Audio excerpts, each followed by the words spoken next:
Vous vous réveillez, vous prenez peut-être un bain, vous utilisez du papier, vous prenez votre petit déjeuner, vous partez dans votre voiture ou dans un bus. Quand vous rentrez chez vous, vous trouvez toujours quelques publicités dans votre boîte aux lettres. Vous êtes-vous demandé comment sont faits ces produits?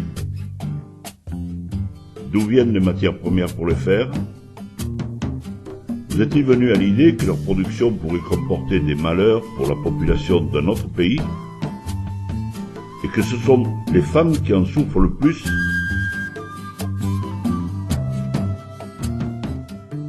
Dans cette vidéo, nous présentons les résultats de 3 ateliers organisés fin 2008 au Nigeria, au Brésil et en Papouasie-Nouvelle-Guinée.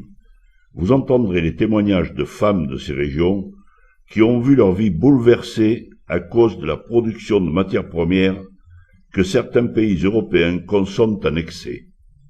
Voyons d'abord un exemple au Nigeria. Le Nigeria est un des nombreux pays producteurs de caoutchouc. Les pneus de votre voiture, comme ceux des transports publics que vous utilisez, sont faits de caoutchouc. Avez-vous pensé que les pneus de votre voiture ont peut-être été fabriqués au détriment des moyens d'existence d'une communauté nigériane? Jusqu'en décembre 2007, la réserve forestière d'Igbo-Bazua était une région riche en diversité biologique du sud-ouest du Nigeria. C'était aussi un lieu de production agricole qui assurait la subsistance de plus de 20 000 personnes. Tout a changé en décembre 2007 avec l'arrivée de l'entreprise française Michelin. À cette date, Michelin a rasé au bulldozer aussi bien la forêt que les champs cultivés pour les transformer en plantations d'EVA. Une femme du pays explique ce qui s'est passé. Michelin est arrivé avec son méchant bulldozer qui a détruit tout ce que j'avais planté.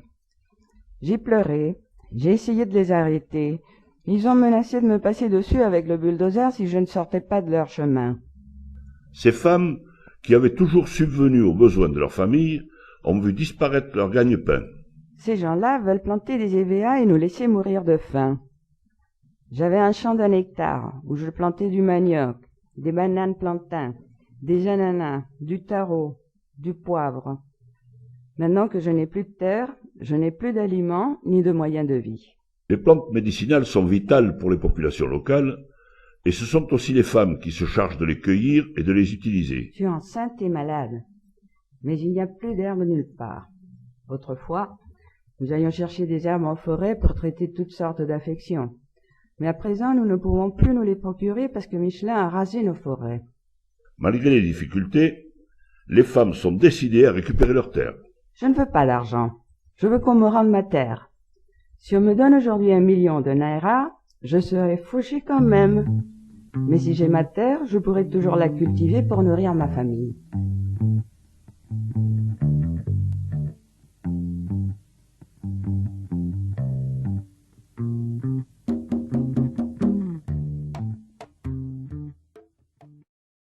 La consommation européenne de papier a des effets négatifs sur beaucoup de pays du Sud comme, par exemple, le Brésil. De plus en plus, on produit de la pâte à papier à partir de plantations industrielles d'eucalyptus qui ont de graves répercussions sur les gens et l'environnement. Pour faire en sorte que la consommation de papier continue d'augmenter, l'industrie papetière déplace la production de pâtes vers des pays comme le Brésil, où les arbres poussent très vite, où la main-d'œuvre est très bon marché et les contrôles écologiques peu stricts.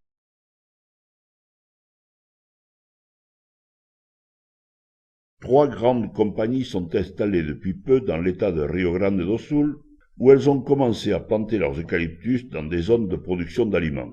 Ces 3 entreprises, Stora Enso, Aracruz et Votorantim, prévoient d'installer d'énormes usines de pâtes qui approvisionneront surtout les marchés européens. Ces plantations ont déjà commencé à causer des problèmes aux femmes locales. Les compagnies donnent du travail presque uniquement aux hommes. Les quelques emplois réservés aux femmes sont les plus mal payés, et il s'agit plutôt de tâches domestiques, comme la cuisine ou le ménage. Même dans le cas des hommes, la plupart des emplois vont à des étrangers, Et cela aussi se répercute sur les femmes, parce que l'arrivée de travailleurs de l'extérieur s'accompagne de harcèlement sexuel. Normalement, l'entreprise n'engage personne dans la commune. Ceux qui viennent de l'extérieur harcèlent les femmes quand elles sortent, et cela tous les jours. Nous ne pouvons plus marcher seuls. Pour nous, les plantations d'eucalyptus ont créé une situation de crainte, de violence et de harcèlement sexuel permanent. Une femme résume ainsi la situation. L'arrivée de la compagnie ne nous a apporté que du tort. Elle n'est pas en train de favoriser le développement local comme elle l'annonçait dans sa propagande. Une autre ajoute. Ces entreprises ressemblent à de grosses pieuvres avec des tentacules dans tous les domaines de la société. En même temps, la prolifération des plantations d'eucalyptus porte atteinte à l'agriculture familiale car elle expulse les gens de leurs terres. Les communautés brésiliennes les appellent déserts verts.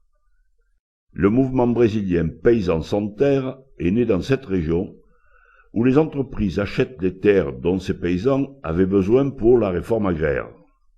C'est ici également que les femmes paysannes de la Via Campesina ont organisé des actions contre les déserts verts et pour la souveraineté alimentaire en 2006, 2007 et 2008.